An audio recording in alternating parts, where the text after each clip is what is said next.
Hola amigas y amigos, muy buenas tardes, bienvenidos a un video más de nuestro canal de aviación My2Plane. Para quienes nos visitan por primera vez, mi nombre es Mauricio Salcedo, controlador aéreo e instructor aeronáutico.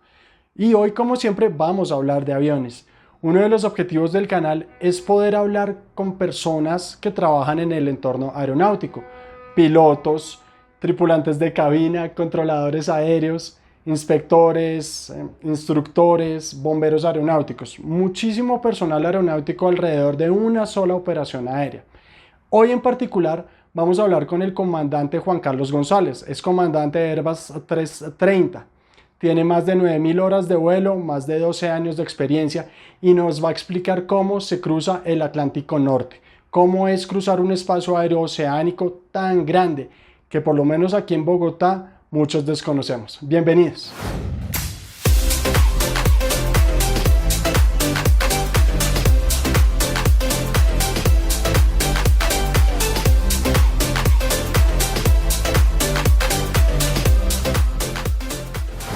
Cuando uno ama la aviación, tiene sillas de avión en la sala.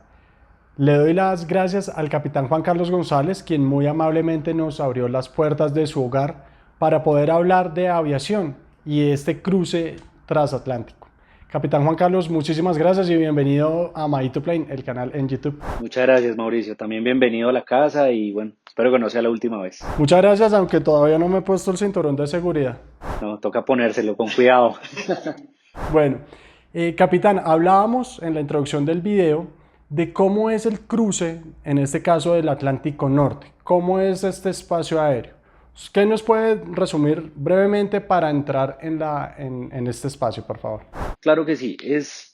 Digamos que lo que hay que tener en cuenta básicamente es que en un principio el vuelo es muy parecido a lo que es un vuelo normal, un vuelo local, ¿cierto? A lo que todos conocemos, un vuelo corto.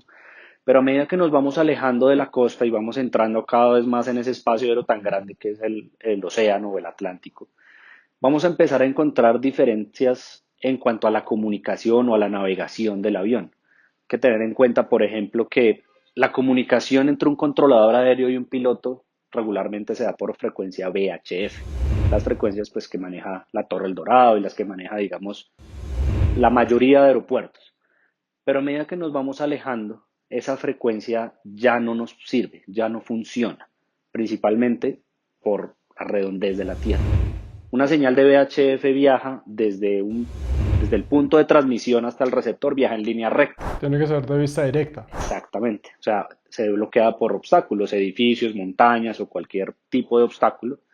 Y ya no la vamos a poder oír. En este caso, la misma redondez de la Tierra no nos permite escuchar más esa frecuencia al alejarnos de la costa. Ahí es donde empieza a haber diferencias en el vuelo, como les decía, en cuanto a comunicación en este caso. Y así con muchas otras cosas que ya las iremos hablando. Capitán, qué interesante lo que nos está comentando, porque claro, tiene usted toda la razón, porque cambia la forma del vuelo, de cómo se desarrolla en cuanto por lo menos el control de tránsito aéreo, ya que no hay cobertura radar, la frecuencia aeronáutica obviamente se va a ver afectada y los procedimientos entonces que ustedes deben hacer cambia.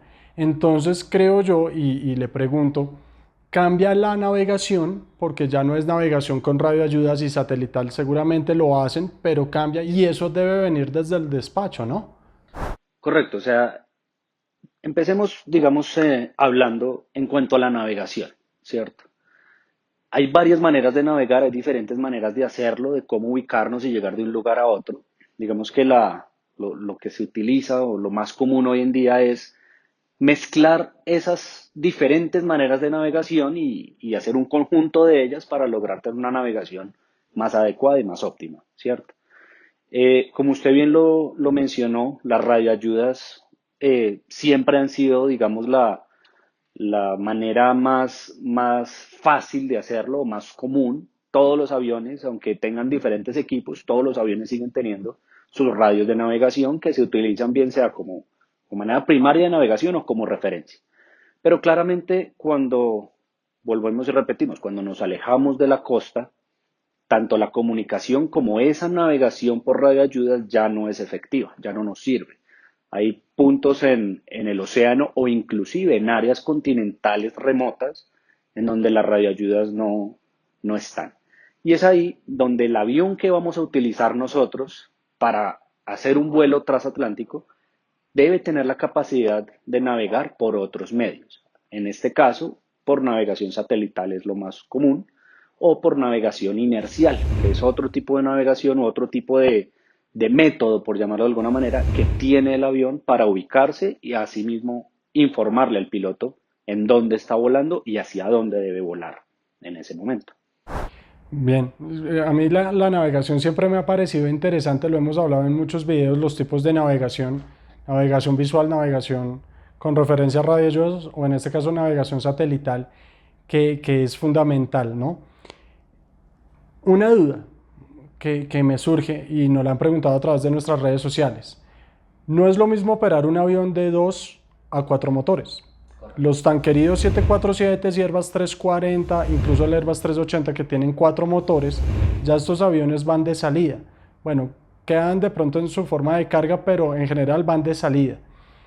Y la gente, y tendemos a pensar que a mayor cantidad de motores es más seguro el vuelo. Pero la mayoría de aviones de hoy en día, el Airbus 330, el Airbus 350, el Boeing 787, el Boeing 777, son aviones de 2 motores.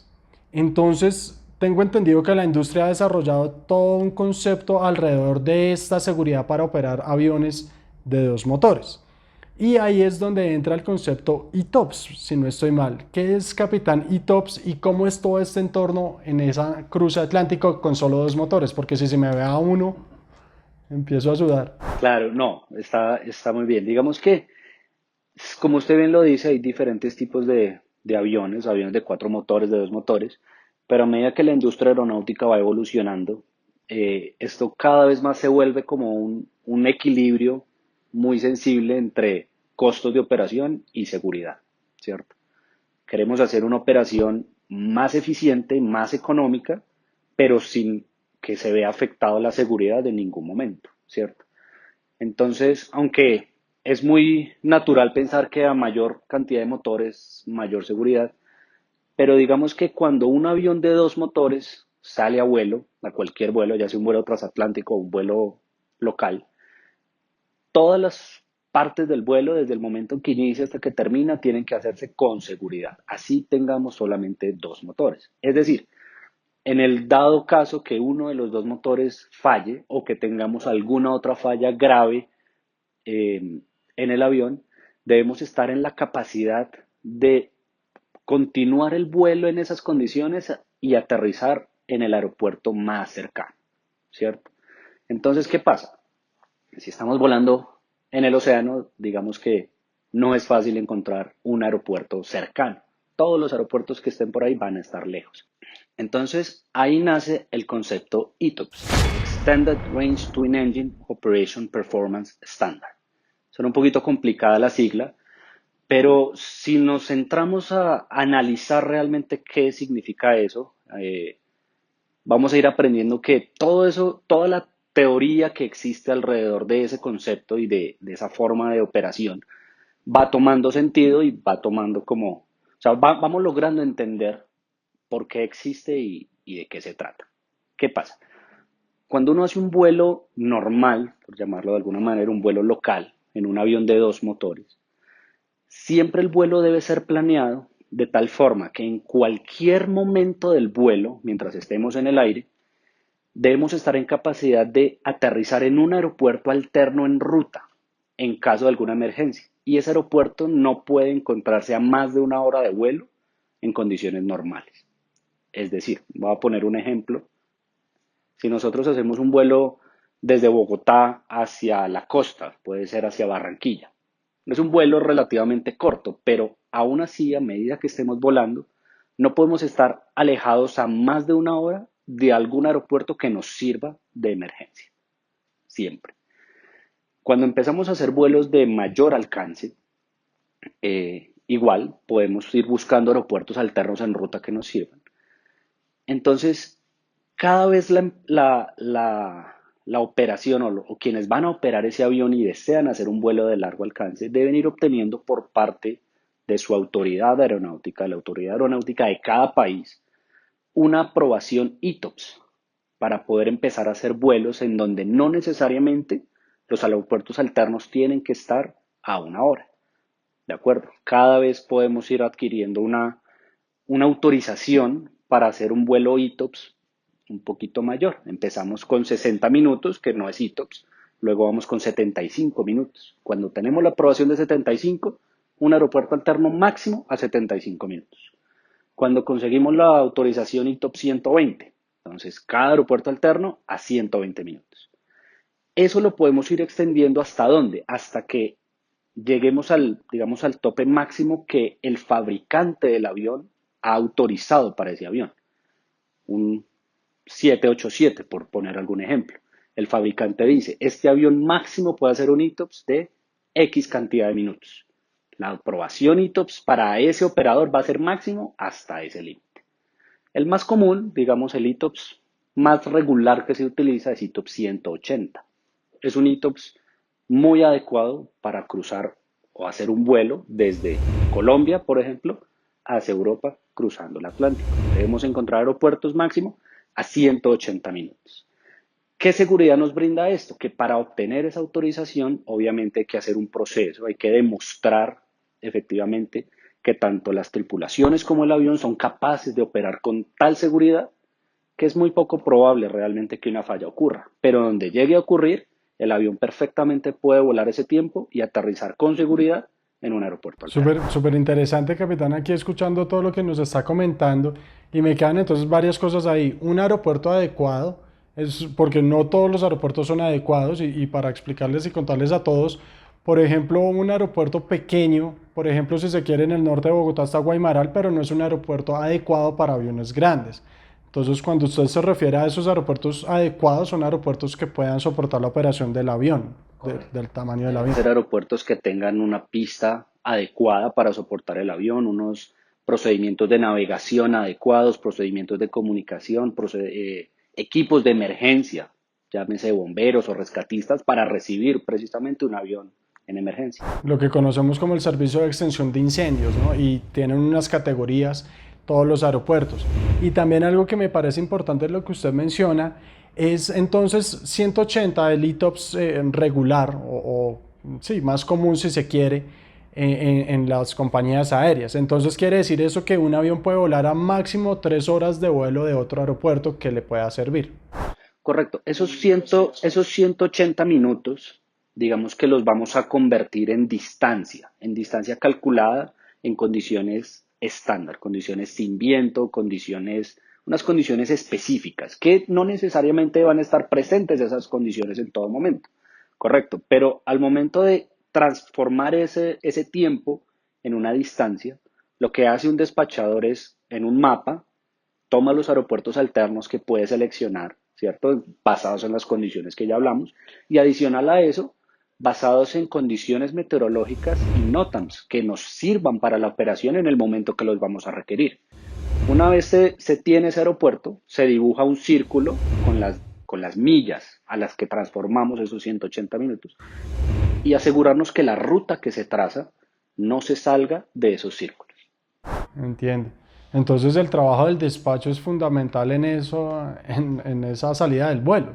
Claro que sí, siempre los despachadores son una parte muy fundamental de cada vuelo y más aún en un vuelo de esta categoría, en donde un despachador con suficiente antelación tiene que empezar a preparar el vuelo de diferentes maneras. El despachador tiene muchísimo trabajo antes de un vuelo de estos para preparar documentación, plan de vuelo, combustible requerido y tener en cuenta todos esos posibles escenarios no deseados o de escenarios de emergencia para que estén cubiertos, que en caso que no queremos que pase, pero en caso que tuviéramos una emergencia, ya eso fue tenido en cuenta por un despachador. Por eso es tan importante, por ejemplo, las condiciones meteorológicas, que lo hemos hablado en diferentes videos, como el viento, cómo está el viento en el aeropuerto de salida, o el viento cómo va a estar en ruta, las temperaturas, la presión atmosférica. Todos estos factores, lo que está diciendo el capitán, hay que tenerlos en cuenta para poder despachar el vuelo y realizar el vuelo y se haga de una manera ágil, rápida, pero sobre todo segura. Ok, seguimos con nuestra entrevista con el comandante Juan Carlos González. hablando de cómo se cruza el Océano Atlántico Norte, en este caso que estamos hablando, pero aplica para los cruces oceánicos. Y hay algo que a mí en particular me causa curiosidad y capitán, porfa, nos explica un poco esto. El control convencional llega hasta un punto, pero después, ¿cómo hacen ustedes las coordinaciones? ¿Cómo hacen ustedes las solicitudes a los diferentes espacios aéreos? Discúlpeme antes de que entre usted a respondernos. Sé que, por ejemplo, Nueva York, área oceánica, tiene un espacio aéreo muy grande sobre el Atlántico Norte, también Gander, e Irlanda del Norte también, ahí se comparten todo este espacio aéreo que es gigante, pero tengo entendido que son procedimientos diferentes. Cuéntenos un poco, porfa. Claro que sí. Como usted bien lo dice, el océano, que es supremamente grande, es un espacio aéreo que se ha dividido en diferentes zonas, que son tal cual como usted las acaba de mencionar. El, el vuelo, digamos, transatlántico arranca de una manera normal, teniendo una comunicación VHF con el control, recibiendo una autorización de plan de vuelo, una autorización de despegue, va a iniciar como un vuelo normal.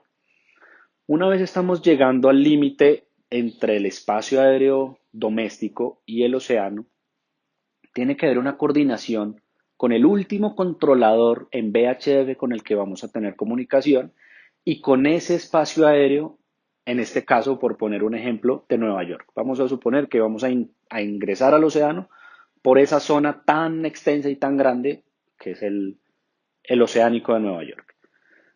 Una vez vamos a ingresar a ese punto, el controlador doméstico nos va a preguntar tres cosas básicas, tres cosas importantes, que son, ¿por qué punto vamos a ingresar al océano? Debemos ingresar por un punto específico. Nos van a preguntar cuál es el estimado en horas Zulu que vamos a llegar a ese punto, cuál es nuestro nivel de vuelo y cuál es la velocidad que vamos a manejar a lo largo de todo el cruce. Una vez le damos esos datos, eh, digamos que se va a gestionar como tal, llamémoslo así, una autorización oceánica. Esa autorización incluye esos datos que acabamos de hablar y los puntos por donde vamos a cruzar el océano. En el océano ya sabemos que no hay radioayudas y tampoco hay fix como los vemos en las cartas de vuelo. El vuelo se va a manejar por coordenadas. Recibimos esa autorización y una vez llegamos al punto de entrada oceánico, nos van a cambiar al espacio aéreo, en este caso, de Nueva York, al oceánico de Nueva York. Ese espacio aéreo lo vamos a manejar en frecuencia HF. Como hablamos al principio, el VHF ya no nos funciona, ya no es adecuado utilizarlo y vamos a manejarlo en HF. El HF tiene una ventaja y una desventaja. La ventaja que tiene el radio HF es que tiene un alcance muy grande. Tiene una cobertura de muchísima distancia, entonces es adecuado utilizarlo en el océano cuando estamos muy alejados. Pero el hecho que tenga tanta cobertura hace que sea una frecuencia muy difícil de escuchar, con mucha interferencia y mucho ruido. Entonces las comunicaciones en esa frecuencia son muy limitadas precisamente por eso. Vamos a hacer un llamado en HF al controlador en este caso de Nueva York, se va a intercambiar una información con él y se va a hacer un chequeo de algo que se llama un cell call. Todos los aviones tienen algo que se llama cell call. Capitán, corríjame, son las 4 letras del avión. Correcto. No la matrícula del avión, sino son un código de 4 letras que cada avión tiene. Al momento de pasar el plan de vuelo, dentro de todo el trabajo que tiene el despachador está pasar un plan de vuelo en donde está marcado, está diligenciado el cell call del avión, de manera que cada controlador conoce cuál es el cell call del avión que lo está llamando. Ese es el call y igual que el registro es único en ese avión, ¿no? Correcto, es único, no se repite. Es más, tengo entendido que el registro puede cambiar si el avión cambia de nacionalidad. Puede ser November, puede ser Hotel Kilo, puede ser Yankee Victor, puede ser Echo Charlie, pero el cell call siempre será el mismo. El cell call Es siempre como será el la mismo. impronta para un carro. Exactamente, ese código no cambia. De manera que con ese código, cada zona de control puede hacernos un llamado que lo vamos a percibir nosotros como un timbre en la cabina. Correcto. De manera que hacemos el llamado, hacemos el chequeo con esta persona que nos está contestando que el cell call funciona y una vez chequeamos que funciona, yo voy a apagar el radio HF, le bajo el volumen y me retiro los audífonos para no irme todo el vuelo escuchando esa frecuencia tan ruidosa y tan congestionada. Si yo necesito llamar por voz de alguna manera, yo simplemente cojo mis audífonos y hago el llamado. Pero si a mí me necesitan llamar, como yo no estoy escuchando la frecuencia, me van a hacer un llamado por cell call. Él va a timbrar nuevamente. Al yo ver que él timbra, ya sé que me están necesitando, me pongo mis audífonos y contesto el llamado por voz que me están haciendo. Muy bien, porque el Atlántico Norte, el cruce del Atlántico Norte quizás es uno de los espacios aéreos más saturados porque hay muchísimos vuelos volando entre Estados Unidos o Norteamérica o América, porque saliendo de Colombia o Centroamérica, el Caribe, y también de Europa, ¿no? Entonces es un espacio aéreo sumamente saturado y, si se quiere, comillas, peleado. Y ahí tengo entendido, y hay un documento de base que nos comenta usted, donde está toda la reglamentación y toda la disciplina que deben tener. Como no hay cobertura radar, entonces tengo entendido, usted me explicaba ahora fuera de cámaras, que deben mantener la misma velocidad para que no vaya a haber un alcance. Cuéntenos un poco más de eso, por favor. Correcto. Hay varias cosas que a medida que va transcurriendo el vuelo van ocurriendo y pues que tenemos que ir teniendo en cuenta. Una de esas es lo que usted dice, la velocidad. Es supremamente importante mantener la velocidad constante por la saturación de ese espacio aéreo. Adicional, que también como usted lo mencionaba, es una zona que no tiene control radar. Por, por llamarlo de alguna manera, vamos a suponer, la persona que está, digamos, encargada de nosotros en este momento como control, no nos está viendo. Entonces, debemos mantener las instrucciones que se nos dan como altitud, ruta, la ruta que nos fue autorizada y la velocidad. Por otro lado, si bien, como lo estábamos hablando ahorita, las comunicaciones se dan en HF, hoy en día, por reglamentación de ese documento que usted menciona, que es el documento 007 de la OASI, ahí está marcado todo lo que debemos hacer, ahí nos explican todas las condiciones que debemos tener para poder hacer un vuelo de estos. Y una de estas condiciones es algo que se llama CPDLC. Es un equipo que debe tener el avión, el cual funciona también puede ser con comunicación satelital o con comunicación en VHF. Digamos que el mismo equipo automáticamente busca el mejor canal de comunicación disponible en ese momento para tener contacto con los diferentes centros de control. Es algo muy novedoso, es algo muy chévere inclusive de utilizar, porque utilizando palabras coloquiales, vamos a llamarlo así, es como tener un chat con el centro de control, además de tener el HF, que por sus condiciones, digamos, se usa muy poco. Lo utilizamos, hacemos el llamado, pero se utiliza muy poco. A lo largo de ese cruce, nosotros podemos intercambiar mensajes de texto escritos desde el avión hacia ese centro de control, e igualmente ellos nos pueden contestar por el mismo medio y nosotros podemos en una pantalla leer esos mensajes. ¿Qué tipo de mensajes intercambiamos con ellos? Intercambiamos mensajes de solicitudes, ya sea de cambios de velocidad o altitud, que se pueden hacer en el océano, pero deben ser coordinados y autorizados por ese centro de control. Podemos intercambiar mensajes de emergencia en caso de necesitarlo. Podemos intercambiar cualquier tipo de mensajes que lo requiramos durante el vuelo, ¿cierto? Como lo mencionaba usted también, en vista de que es un espacio aéreo tan saturado, tan congestionado y tan lleno de diferentes procedimientos, debemos ceñirnos completamente a la autorización que se nos dé, ya sea por CPDLC o por HF. ¿De acuerdo? Velocidad, altitud. Tal vez muchos de ustedes han visto en diferentes momentos videos de esos espacios aéreos en donde se ven aviones muy cerca, inclusive aviones sobrepasando a otro. Eso ocurre con frecuencia. Es un espacio aéreo, como le digo, congestionado, y ocurre que nos podamos encontrar con diferentes aeronaves. Todas esas aeronaves tienen que estar cumpliendo los mismos procedimientos de navegación y de comunicación para que ese vuelo o esas cosas puedan ocurrir con seguridad. Interesantísimo, capitán, porque seguramente estos vuelos que son de 8 o 10 horas, que para el pasajero resultan siendo incómodos, aburridos, para las tripulaciones evidentemente hay muchísimo trabajo, y no es solo entrar al espacio aéreo y volar, sino estar pendiente de muchas cosas. Ya vamos a seguir hablando de eso. Toda la parte técnica, la parte operativa es importantísimo. porque una falla puede ocurrir en cualquier momento y pues porque el vuelo tiene que ser muy seguro, ¿no? Pero es evidente que tienen que tener una capacitación adicional. ¿Cómo es esa capacitación para ETOPS? ¿Tienen algún certificado? ¿Cómo es? Por favor. Digamos que para poder hacer esta operación y digamos que muchas de las operaciones especiales o de las operaciones que no son tan comunes requieren una autorización especial por parte del ente regulador. Para adquirir esa aprobación deben cumplirse una serie de condiciones dentro de las que están el entrenamiento a las tripulaciones, ya sea pilotos, despachadores, técnicos de mantenimiento, todos los que estén involucrados en la operación en ese momento deben estar entrenados para lo que se va a hacer. ¿De acuerdo? Eso por un lado. Por otro lado, el avión que se va a operar por el fabricante debe cumplir también con ciertas características para poder hacer una operación de largo alcance.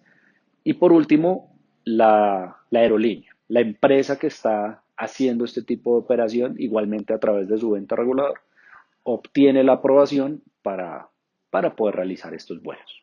¿Y ustedes como pilotos en qué parte cree que es el proceso más complicado en esa certificación o en esa capacitación? Digamos que a nosotros como pilotos no nos toca la parte más compleja, que es todo lo que la empresa tiene que hacer, todos esos acercamientos que deben hacer con el ente regulador, demostrando una gran cantidad de condiciones para obtener esa certificación. Pero digamos que a nosotros la parte que más nos toca es recibir el entrenamiento de cómo hacer estos vuelos. Ya el entrenamiento de volar el avión es inherente a la profesión, o sea, hay que tenerlo claramente por medio de una licencia. No portamos como tal un certificado que diga este piloto puede hacerlo o no, eso es un manejo interno de la empresa, pero la empresa sí es responsable y se encarga de darnos toda la documentación, todo el entrenamiento y la experiencia operacional que se requiere para poder llevar a cabo estos vuelos y no llegar, digamos, no se quiere nunca, ni en esta operación ni en ninguna, llegar a improvisar, por llamarlo de alguna manera. No, imposible, no cabe la improvisación en la aviación. Todos necesitamos descanso. Controladores aéreos, el descanso para nosotros es importantísimo, para todo el personal aeronáutico y ustedes que vuelan, pilotos y tripulantes de cabina, el descanso es importantísimo y más las condiciones fisiológicas a las que ustedes se exponen cada vez que vuelan, ¿no? Radiación, deshidratación. ¿Cómo es el descanso de ustedes en esas largas jornadas? Porque creo que vuelan más de dos pilotos, que usualmente vuelan dos. En estos vuelos transoceánicos, ¿cuántos vuelan? ¿Cómo son los descansos? Claro, hay una parte interesante también ahí en cuanto al descanso y cómo se maneja en la cabina eso. Cuando son vuelos o asignaciones de vuelo muy largas, no necesariamente cruzando el océano, porque puede haber asignaciones de vuelo muy largas dentro del mismo Buenos continente. Aires, Nueva York. Correcto, por poner un ejemplo.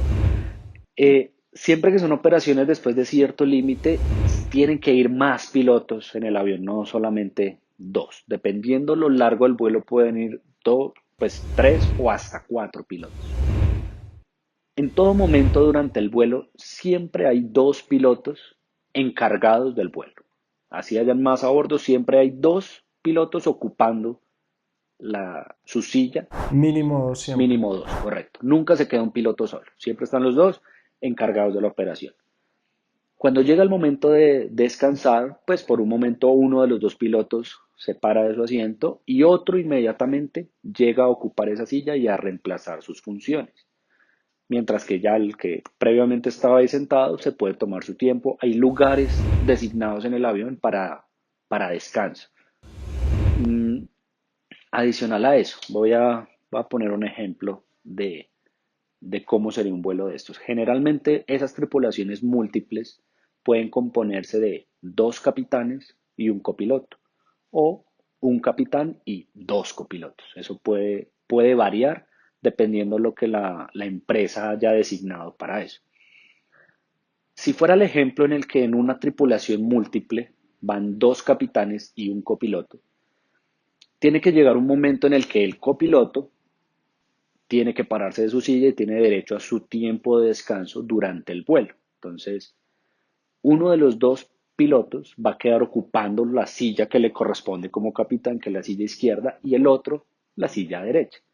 ¿Eso qué significa? Que para poder hacer eso, los dos capitanes, si bien vuelan en la silla izquierda y están autorizados a hacerlo, solamente en crucero pueden ocupar momentáneamente la silla derecha, ¿correcto? Que no es la silla normal en la que él vuela, Claro, por los mandos y todo. correcto. Y está autorizado, por decirlo así, a efectuar ciertos procedimientos desde esa silla y para eso también se recibe un entrenamiento. Eso Muy sí, interesante. esa parte sí tiene una anotación en la licencia de vuelo de cada uno de los pilotos. Eso se llama piloto de relevo. Él no puede ni despegar ni aterrizar ahí, pero en crucero puede estar ahí para relevar al compañero que está descansando. Asimismo, cuando la condición es al revés, que en una tripulación va un capitán, dos copilotos, el copiloto tiene una autorización escrita para reemplazar al capitán en su tiempo de descanso desde esa silla, mientras que el otro copiloto permanecerá en la silla que le corresponde. En ese caso me surge una duda muy película.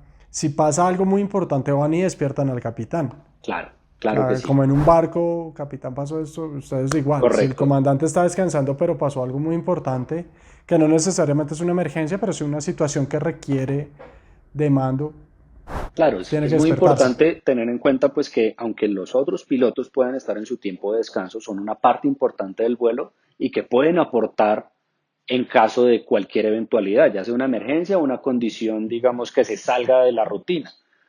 En un principio la emergencia, llamémoslo, si por poner un ejemplo, que fuera una emergencia como tal, que se presenta, se maneja la emergencia con las personas que están encargadas del vuelo en ese momento, con los dos que están ahí sentados.